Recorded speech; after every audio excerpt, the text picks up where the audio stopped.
The Melbourne School of Knowledge Management offers unprecedented opportunities for intellectual capital. So what exactly is knowledge management?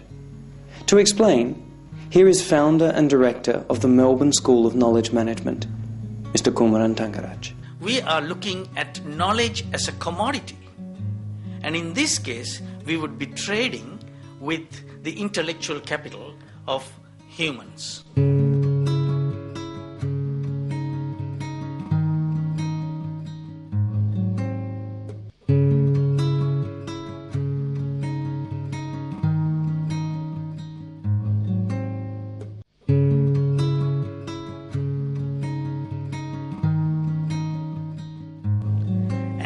The process of managing this is known as knowledge business management. The Melbourne School of Knowledge Management was established with the intention of helping the disadvantaged. That means those who have high knowledge generating capacity have an opportunity to transfer this ability or the product of their ability to the less disadvantaged in the developing world.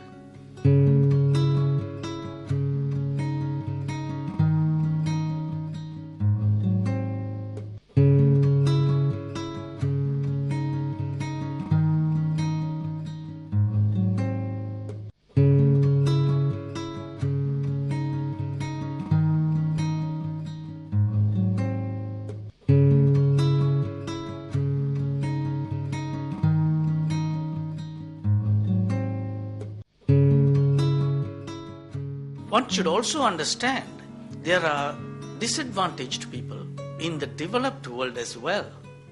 So therefore, you don't need to join an organization, in this case, to be of assistance to the less disadvantaged.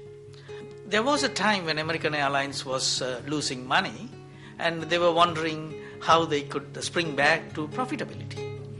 So one of the ideas which came up was that they should try marketing their computer reservation systems.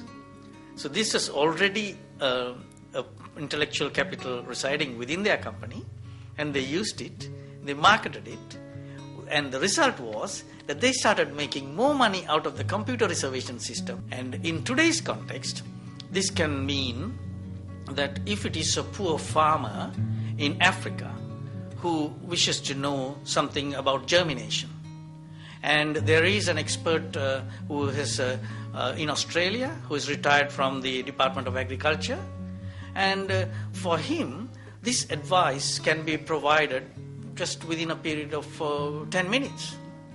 And what the mechanism or the knowledge system designed by the Melbourne School of Knowledge Management can do is to facilitate this interaction and make this process become more efficient in Africa through a simple connection.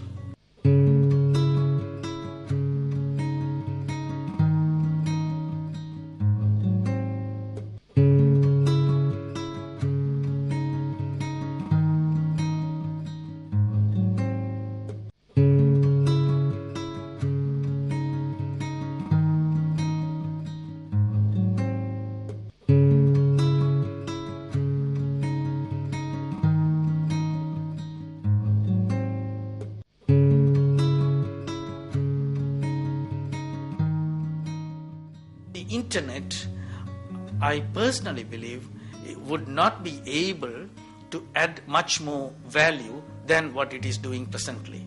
Because in a way, we would be promoting a digital divide between, basically in the past it was between the haves and the have-nots.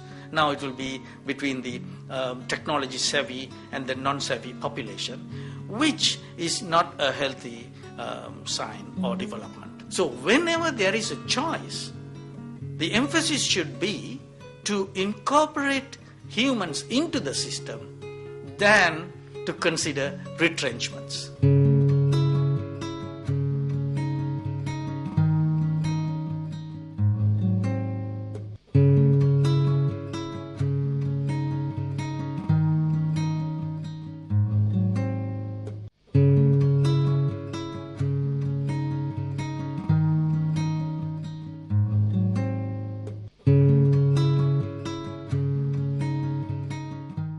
fact, you may be interested to know that the person who invented the concept of business process re-engineering is actually regretting the fact that he ever did so.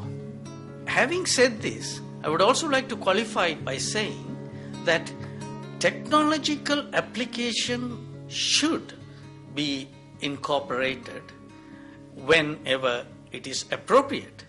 However, this should not be at the expense of displacing human labor.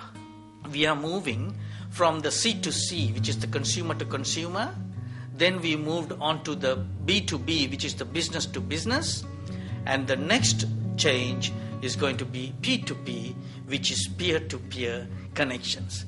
And that is going to be the ultimate and going to offer significant benefits to the entire world. In a nutshell, the knowledge revolution is going to bring back greater human involvement, and the Melbourne School of Knowledge Management is geared to spearhead this revolution.